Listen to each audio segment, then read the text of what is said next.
Someone that's not confused is Mosab Yousef. He's the son of a founding Hamas leader, and he's the author of Son of Hamas. Thanks so much for joining the program. You know, I'm always curious because we have so many Americans here that don't understand Hamas. Can you paint the picture for the audience of who we're dealing with? Some have referred to them as Israel's ISIS. Why do they say this, sir? Well, good morning. It's the wrong comparison, to say Hamas and ISIS, because I think Hamas is a lot more dangerous. Look at the division and the global confusion because of Hamas. They brought us to our knees somehow, by their brutality and their barbarism. Brutality is even underestimating Hamas act. Hamas is a religious movement, and they are raging a religious movement against Israel. This is what they are doing. The mainstream media cannot say this because they are afraid to ignite a religious war. And what I say, it already is. They want to annihilate the Jewish people because they are Jewish people, because they are Jewish state. This is why they hate Israel. They want to establish an Islamic state on the rubble of the state of Israel. Campaign, their campaign title is Tufan al-Aqsa, which means the flood of Al-Aqsa Mosque. So it is a religious situation, and we just need to expose them for what they are. They are not a national movement. If they were a national movement, a political movement, you can satisfy their ambition somehow. You can negotiate with them. But when they are a religious movement, that they don't believe even in political borders, that they are driven by dark hatred towards a race, towards a nation. And we saw that when they killed people indiscriminately. It's all evidence, of to what extent Hamas can go. Mosab, how did you become a Christian? I mean, because we've talked about it. It's hard because what we've read, what we know about Hamas is they indoctrinate children at an early age. And you can let us know if that's correct. But to hate other people, to kill the Jews, to kill Americans, how do you fight that when they have been indoctrinated at an early age? And how did you come to know Christ? Well, this is a good question. Well, first of all, I did not become Christian. I did not leave Muslim to become Christian. I was fascinated, and I'm still fascinated by by Christ consciousness, which basically, in that region, where hatred is taken over. I did not see that our problem was Israel. I saw that we had a lot more complicated problem within our society. And I found the teachings of loving thy enemy, forgiveness, compassion, the power to be crucified and stand above pain and stand above misjudgment. I saw that there was lots of power to that. And this is why I made the choices I made. I haven't been in a church. I lie to you if I tell you I'm a church goer. Many years now. But Christ consciousness continued to influence me and ignite the light within. Because we live in a dark world, and men think that they are superior to God. But they are not. Actually, why we are in crisis right now, because we don't have God in our hearts. We have abandoned God, and we became very confused. And now the enemy attacked us. Let's talk about the enemy. You write in your book, and you talk about how your dad was one of the founders and how you had to break from him, saved his life many times, but he still disowned you because he doesn't fully realize that. So you start work with the IDF to unearth them and unwind some plots before they happen.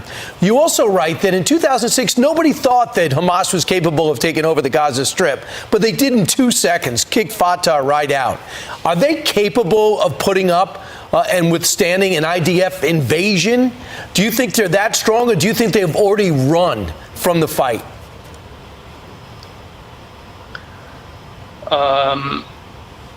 Their strength that they are hiding behind children and women and many civilians.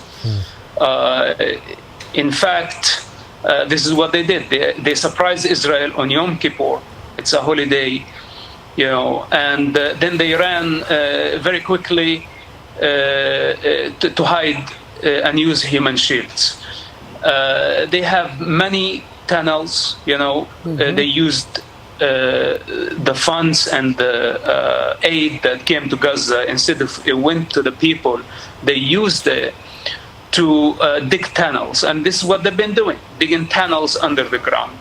So it's very hard to deal with this type of suicidal group of fighters who basically don't appreciate life. They don't praise life. They actually looking forward to death. The next life. So this is why it's very hard, for not do you think only they for ran, Israel. Mosab, do you think they're there army. though? Do you think they're still there, or do you think they're trying to get out through the Rafah Pass?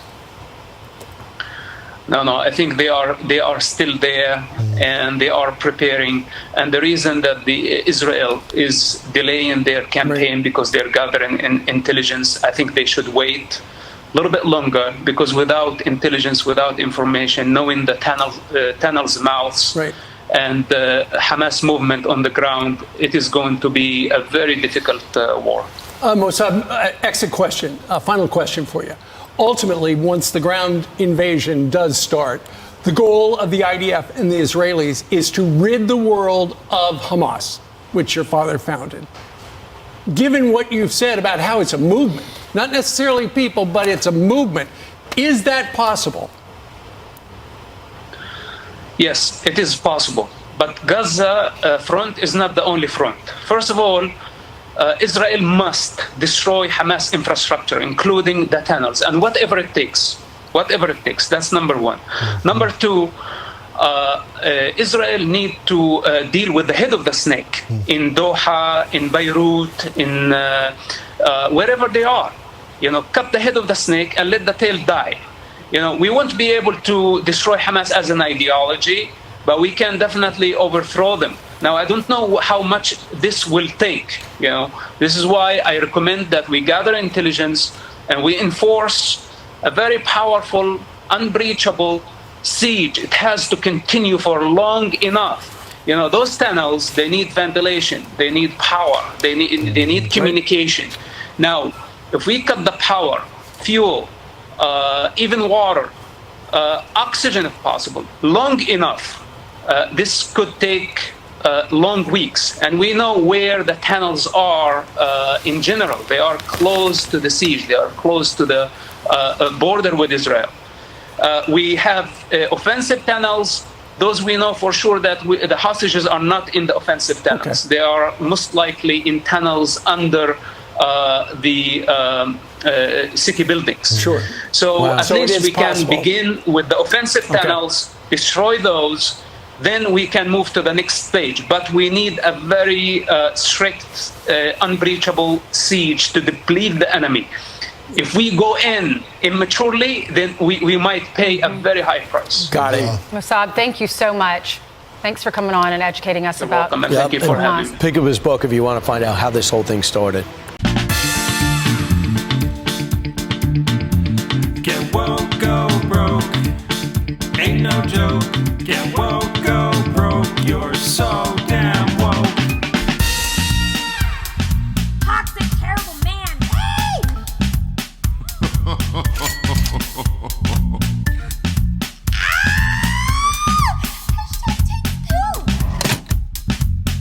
Go away now.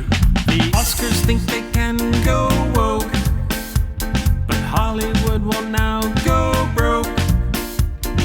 YouTube give itself an award, and Susan take a fall on the sword.